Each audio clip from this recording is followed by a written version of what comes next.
পুরো হসপিটালে একজন রোগীর জন্য ৪ বেলার খাবারের জন্য বরাদ্দ করা হয়েছে মাত্র ৳১৭৫। তো ৳১৭৫ আপনি এখন বর্তমান যে বাজার মূল্য এর মধ্যে আসলে কতটা পুষ্টিকর খাবার খাওয়াইতে পারেন, এটা একটা বড় বড় কোয়েশ্চেন থাকে।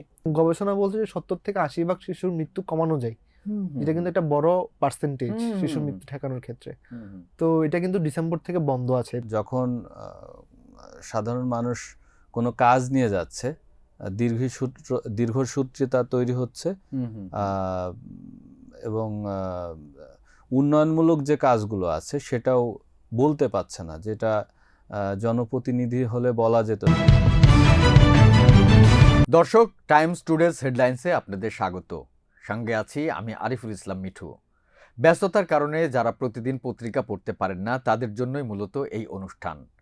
এই অনুষ্ঠানে আমরা টাইমসে প্রকাশিত গুরুত্বপূর্ণ সংবাদগুলো নিয়ে প্রতিবেদকদের সঙ্গে বিস্তারিত আলোচনা করি। আমাদের আরেকটি গুরুত্বপূর্ণ সংবাদ হচ্ছে, হামে আক্রান্ত শিশুদের এখন প্রয়োজন পুষ্টিকর খাবার, কিন্তু বেশিরভাগ ক্ষেত্রেই দেখা যাচ্ছে যে তারা পুষ্টিকর খাবার হাসপাতালগুলোতে পাচ্ছে না, বিশেষ করে সরকারি হাসপাতালগুলোতে। এ নিয়ে বিস্তারিত প্রতিবেদন করেছেন আমাদের প্রতিবেদক আফগানি বিন জহর। আফগানি, কি ধরনের সমস্যায় পড়ছেন যেসব শিশুরা আক্রান্ত হয়েছেন এবং হাসপাতালে আছেন? আপনি নিশ্চয়ই জানেন যে সরকারি হাসপাতালগুলোতে যারা চিকিৎসা নেয় বেশিরভাগই নিম্ন আয়ের মানুষ। তো যখন একটা শিশু যে মায়ের বুকের দুধ খায়, আপনার হাম নিয়ে সরকারি হসপিটালে ভর্তি, তো হামের যেহেতু বিশেষত কোনো নির্দিষ্ট চিকিৎসা নাই, সেক্ষেত্রে আপনি যেটা করতে পারেন, তার রোগ প্রতিরোধ ক্ষমতাটা বাড়ানোর জন্য তাকে পুষ্টিকর খাবার খাওয়াইতে পারেন। যে শিশুটা মায়ের বুকের দুধ খায়, আপনাদের মাকে খাওয়াইতে পারেন যেন শিশুরা অপুষ্টিতে না ভুগে। কিন্তু আমি যখন সরেজমিনে গেছি, আমি দেখলাম যে আপনার পুরো হসপিটালে একজন রোগীর জন্য ৪ বেলার খাবারের জন্য বরাদ্দ করা হয়েছে মাত্র ৳১৭৫। তো ৳১৭৫ আপনি এখন বর্তমান যে বাজার মূল্য এর মধ্যে আসলে কতটা পুষ্টিকর খাবার খাওয়াইতে পারেন, এটা একটা বড় বড় কোয়েশ্চেন থাকে। তো এখানে আরেকটা ব্যাপার আছে, যে শুধু ৳১৭৫ যে সবাইকে খাওয়াইতেছি ব্যাপারটা এমন না। এখানে একটা বৈষম্য আছে। ধরেন সাধারণ ওয়ার্ডের যে রোগীগুলো আছে তাদের খাবারের মান একটু ডিফারেন্ট। আবার যারা একটু কেবিনে থাকে তাদের খাবারের মান ডিফারেন্ট। এখন ইউনিসেফের একটা প্রতিবেদনে ২০২৪ সালে বলা হয়েছে যে বাংলাদেশের প্রতি ৩ জন শিশুর মধ্যে ২ জনই অপুষ্টিতে ভোগে। তো এমন একটা আউটব্রেকের মধ্যে, একটা মহামারীর মতো চলতেছে হামের। প্রতিদিন শিশু মারা যাচ্ছে, আক্রান্ত হচ্ছে শত শত। তো এমন একটা পরিস্থিতিতে একটা রোগী যখন হসপিটালে ভর্তি, তো রোগীর পথ্য থেকে শুরু করে ওষুধপত্র সব কিছুই হসপিটাল কর্তৃপক্ষের দেখা উচিত, বিশেষত সেটা যদি সরকারি হসপিটাল হয়। কিন্তু এখানে একটা চরম অবহেলা। এখন যে পরিবারটা ধরেন সে যদি মনেও করে যে আমি বাইরে থেকে কিনে খাবো, তার সে পর্যন্ত ব্যবস্থা নাই। কারণ হাসপাতালের বাইরে যে মোটামুটি দামের মধ্যে যে খাবারগুলো পাওয়া যায়, খুব ভালো খাবার পাওয়া খুব যায় না, ভালো খাবার মানে পাওয়া যায় না। পুষ্টিকর খাবার পাওয়া যায় না। পুষ্টিকর খাবার পাওয়া যায় না। আবার আবার সরকারি যে হাসপাতালগুলো, এতে বেশিরভাগই নিম্ন আয়ের মানুষ। হ্যাঁ, মানে মোটামুটি নিম্ন আয়ের মানুষই সরকারি হসপিটালে চিকিৎসা সেবা নিতে আসে বলতে গেলে। কারণ এখানে সেবার মানের যে অবস্থা, আসলে এখানে কেউ বাধ্য না হইলে আসলে কেউ যায় না, এমনটাই বলছিলেন ওইখানে যারা ভর্তি আছেন। একটা এক্সপিরিয়েন্স শেয়ার করি আপনার সাথে। ওইখানে একটা রোগী তার ৫ বছরের বাচ্চাকে নিয়ে একজন মা এসছেন, সুবর্ণা সুলতানা। উনি বলতেছিলেন উনি আগে হচ্ছে আপনার শিশু ওয়ার্ডে ভর্তি ছিল। তো উনি এইভাবে বললেন যে আমি যখন শিশু ওয়ার্ডের খাবারটা আমাকে দিত, আমি খাবারটা খাইতে পারতাম না, এত বাজে খাবার। কিন্তু যখন আমি কেবিনে শিফট করছি তখন খাবারটা একটু ডিফারেন্ট। তো এই ব্যাপারে আমি যখন হসপিটালের পরিচালকের সাথে দেখা করতে গেলাম, তো উনি আসলে কোনো সদুত্তর দিতে পারেন। ইভেন উনি দেখাই করতে চান নাই যে এটি কোনো সমস্যাই না। আবার হসপিটালের যে সেবা তত্ত্বাবধায়ক ছিল, আমি যখন তাকে বললাম যে একই হসপিটালে একই রোগী ২ রকম খাবার কেন পাচ্ছে, তো সেবা তত্ত্বাবধায়ক খুবই স্ট্রেট ফরওয়ার্ড উত্তরটা দিলেন যে যে কেবিনে থাকে সে টাকা দিয়ে থাকে, তাই তাকে আমরা ভালো খাবারটা দিই। যে ফ্রি থাকে তাকে আমরা ভালো খাবার, মানে ওই খাবারটা দেওয়া হয় ইন জেনারেল সবাইকে যেটা দেওয়া হয়। তো এখানে একটা ব্যাপার, আমাদের পুষ্টিবিদের সাথে আমার কথা হচ্ছিল। উনি বলছিলেন যে আমাদের একটা স্বভাব, আমরা তেলা মাথায় তেল দিই। যে মানুষটার সামর্থ্য আছে আমরা তাকেই ভালো খাবারটা দিচ্ছি, কিন্তু যে রোগীটা আপনার সামর্থ্য নাই, তার জন্য আপনি কোনো ব্যবস্থা রাখতেছেন না। চিকিৎসকরা কি বলছেন, মানে এখন কি করা উচিত? চিকিৎসকরা বলছেন যে এখন খুব ইমিডিয়েটভাবে নিউট্রিশিয়াস যে খাবারগুলো আছে, প্রাণী উচ্চ প্রোটিনযুক্ত খাবারগুলা, ভিটামিন এযুক্ত খাবার, ফলমূল, এগুলা বিশেষত যেসব মা বাচ্চাদের দুধ খাওয়ান তাদেরকে খাওয়ানো উচিত। আবার আপনি একটা জিনিস জানেন যে বাচ্চারা অসুস্থ হলে কিছু খাইতে চায় না। আমি ওইখানে অনেক শিশু পাইছি যারা ধরেন 5-6 বছর বয়স, গত 1-2 দিন কিছু খায় নাই, শুধু স্যালাইনের উপরে আছে। ইভেন ডক্টররাও কোনো ডায়েট চার্ট তাদেরকে দেয় নাই যে এই খাবারগুলো তাদের খাওয়ানো উচিত।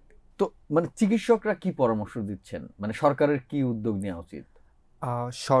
চিকিৎসক Mostak Hossain, public health expert, বলছিলেন যে সরকারের এখন উচিত যে হসপিটালে যে বাচ্চাগুলো ভর্তি আছে তাদের পুষ্টিমান সমৃদ্ধ খাবারের একটা সরবরাহের ব্যবস্থা করা। কারণ সবাই তো করবে দায় চাপাইতেছে যে টিকা দেওয়া হয় নাই, অমুক সরকার টিকা দেয় নাই, বিগত সরকার টিকা দেয় নাই। কিন্তু আসলে দায় চাপানো থেকে সরে এসে আমরা যদি প্রতিরোধের দিকে যাইতে পারি, যে আমরা তো আসলে মানে অ্যাটলিস্ট কিছু না হোক নিউট্রিশিয়াস খাবার দাবার তো দিতে পারি হসপিটালগুলোতে, যারা নিম্ন আয়ের মানুষ সরকারি হাসপাতালগুলোতে চিকিৎসা নিচ্ছেন।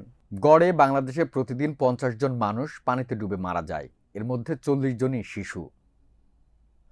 পুরো এশিয়াতে বাংলাদেশের স্থান পানিতে ডুবে শিশু মৃত্যুর ক্ষেত্রে দ্বিতীয়। এ নিয়ে প্রতিবেদন তৈরি করেছেন আমাদের প্রতিবেদক নাহিয়ান আহমেদ। নাহিয়ান, শিশু মৃত্যু, পানিতে ডুবে মারা যায়, আমরা ছোটবেলা থেকে শুনে আসছি। তো আমাদের সময়ও ডুবে মারা যেত, এখনো ডুবে মারা যায়। তো এখন কি বেড়েছে বা কি অবস্থা? এটা আসলে শহরাঞ্চলে কমলেও গ্রামাঞ্চলে কিন্তু আগের মতোই আছে, বেড়েছে। কিংবা আপনি দেখেন যারা শহর থেকে গ্রামে যায় বিভিন্ন অকেশনে, ঈদে, কোরবানে, তখনও কিন্তু শহর থেকে যারা গ্রামে যায় ওদের মধ্যে কিন্তু মৃত্যুটা বাড়তি আছে। গড়ে 40 জন কিন্তু ছোট কোনো সংখ্যা নয়, এটা কিন্তু অনেক বড় সংখ্যা, যেটা শিশুদের ক্ষেত্রে আরো বেশি জিনিসটা বেদনাদায়ক। শিশু মৃত্যু মানে শিশু পানিতে ডুবে মারা যাচ্ছে, মানে কেন মারা যায়? এটা মূলত অসচেতনতার কারণে, এবং সকাল 9টা থেকে, বেশিরভাগ মারা যায় সকাল 9টা থেকে দুপুর 1টার মধ্যে। কারণ ওই সময়টায় মা বাবা দুইজনই ব্যস্ত থাকে, ঘরের কাজে, বাবা থাকে বাইরে, মা থাকে ঘরের বিভিন্ন রান্নার কাজে, এই কাজে ব্যস্ত। ওই সময়টাতে মূলত বলছে যে বেশি মারা যায় আর কি, গবেষণায় বলছে। জি। তো সরকারের এটা নিয়ে একটা ছিল, আপনার উদ্যোগ নিয়েছিল সরকার, আইসিবিসি প্রকল্প যেটাকে বলে। ওই প্রকল্পে সকাল 9টা থেকে 1টার মধ্যে শিশুদেরকে, 1 থেকে 5 বছর বয়সী শিশুদেরকে কেয়ার সেন্টারে রাখা হতো। হ্যাঁ, এটাকে বলে শিশু যত্ন কেন্দ্র। এবং ওই যত্ন কেন্দ্রগুলা কিন্তু 2022 থেকে চালু ছিল 2025 ডিসেম্বর পর্যন্ত। গত 4-5 মাস, 6 মাস ধরে এই কেন্দ্রগুলো কিন্তু বন্ধ, যার কারণে প্রায় 8,000 কেন্দ্র ছিল 16টা জেলায় বাংলাদেশের। 8,000টি কেন্দ্রই বন্ধ, 2 লক্ষ শিশু এখন সেবা বঞ্চিত। এবং এই কেন্দ্রগুলোর সাথে কিন্তু অনেক মহিলারও কর্মসংস্থান হয়েছিল। প্রায় 8,000 কেন্দ্রের মধ্যে 16,000 মহিলার কর্মসংস্থান হয়েছিল, যারা শিশুদেরকে দেখভাল করত। এবং যেটা সরকারের একটা খুবই ভালো একটা প্রজেক্ট ছিল। এই প্রজেক্টটা কি শিশুদের বাঁচাতে সহায়তা করছিল? এই প্রজেক্টটা মূলত ছিল, হ্যাঁ, সকাল 9টা থেকে দুপুর 2টা পর্যন্ত শিশুদেরকে যত্ন কেন্দ্রগুলোতে রাখা হতো, যেখানে দুজন কেয়ার গিভার শিশুদেরকে দেখভাল করতো। প্রত্যেকটা গ্রামে এরকম প্রায় 10টা-12টা করে কেন্দ্র ছিল, যারা কিছু কিছু কেন্দ্র এমনও ছিল যারা নিজ উদ্যোগে তারা তৈরি করেছিল, যখন দেখেছিল যে এটার ফলে অন্যান্য গ্রামেও মানুষ লাভবান হচ্ছে, শিশু মৃত্যুর হার কমে আসছে। এবং গবেষণা বলছে যে 70-80% শিশুর মৃত্যু কমানো যায়। এটা কিন্তু একটা বড় পার্সেন্টেজ শিশু মৃত্যু ঠেকানোর ক্ষেত্রে। তো এটা কিন্তু ডিসেম্বর থেকে বন্ধ আছে এই প্রকল্পটা, মূলত এটা নিয়েই আমার প্রতিবেদনটা আর কি। বিশ্লেষকরা কি বলছেন? বিশ্লেষকরা বলছেন যে এই প্রকল্প আবার চালু হোক, এবং শিশু মৃত্যু ঠেকাতে সরকারের আরো বিভিন্ন পদক্ষেপ নেওয়া জরুরি। বাজেটে এটা শিশু মৃত্যু ঠেকানোর একটা আলাদা বাজেট প্রকল্প করা উচিত। বিভিন্ন ধরনের বিশ্লেষকের সাথে কথা বলে বিভিন্ন ধরনের মন্তব্য, হ্যাঁ, বিভিন্ন ধরনের মন্তব্য পেয়েছি। মূলত সচেতনতা আছে, আবার গ্রাম সাইডে কিন্তু আপনার খুবই খারাপ ব্যাপারটা যে গ্রামে শিশুরা খুব তাড়াতাড়ি এরকম মৃত্যুর সম্মুখীন হচ্ছে আর কি। বেশি মৃত্যুর সম্মুখীন তার মানে হচ্ছে। আওয়ামী লীগের শেষ সময়ে, মানে আওয়ামী লীগের শেষ সময়ে এসে যখন অন্তর্বর্তীকালীন সরকার হলো, তারপরে আর এই প্রজেক্ট মানে তখন থেকেই বন্ধ। অন্তর্বর্তীকালীন সরকারের সময় ওইটা চালু ছিল, কিন্তু ডিসেম্বরে যে আমাদের যে ফান্ডিংটা বন্ধ হয়ে যায় আর কি। ফান্ডিং বন্ধের কারণে মূলত ফান্ডিং বন্ধ কি অন্তর্বর্তীকালীন সরকারের সময় বন্ধ? হ্যাঁ, ফান্ডিং বন্ধটা অন্তর্বর্তী সরকারের শেষ দিকে বন্ধ হয়েছে, যেটা আমাদের ফেব্রুয়ারিতে নির্বাচন হয়েছে, ডিসেম্বরের দিকে বন্ধ হয়েছে ফান্ডিংটার মধ্যে 80% আসতো সরকারের পক্ষ থেকে, বাকি 20% বিভিন্ন প্রাইভেট ইয়াদের থেকে আসতো আর কি, প্রাইভেট ইকুইটি হোল্ডার থেকে, স্টেক হোল্ডারদের থেকে। তো এখন তাহলে শিশু মৃত্যু আবার বেড়ে গেছে। শিশু মৃত্যু, হ্যাঁ, গত 4-5-6 মাসে যেসব আমরা দেখেছি, যেসব জেলার মধ্যে যেসব গ্রামে এসব কম ছিল, শিশু যত্ন কেন্দ্র ছিল, ওইসব জায়গায় কম শিশু মৃত্যু হতো, কিন্তু ওইসব জায়গায় আবার বেড়েছে। মানে আগের অবস্থায় ফিরে গেছে। আগের অবস্থার কাছাকাছি ফিরে গেছে। যে এখন তো মা বাবারা সচেতন হয়েছে, তো আগের চেয়ে একটু কমেছে, যেটা বলা যায় এই আর কি। তারপর আমরা ময়মনসিংহর ভালুকা উপজেলার আমাদের মন্ত্রীর সাথে কথা বলেছি। তার উপজেলাতে এটা চালু ছিল। তিনি বলেছেন তিনি স্টেক হোল্ডারদের সাথে কথা বলছেন, সরকারের সাথে তিনি কথা বলছেন, এবং এটা আগামী 3-4 মাস বা 2-3 মাসের মধ্যে তিনি এটা চালু করার আশ্বাস দিয়েছেন। আবার জুলাই গণ অভ্যুত্থানের পরবর্তী সময়ে ঢাকার 2 সিটি কর্পোরেশনে প্রশাসক বসায় সরকার। বর্তমান বিএনপি সরকারও প্রশাসক বসিয়েছে, কিন্তু অন্তর্বর্তীকালীন সরকারের সময় যেসব কাউন্সিলররা পালিয়ে যায়, এই যাওয়ার ফলে এসব জায়গায় একটা শূন্যতা তৈরি হয়েছে।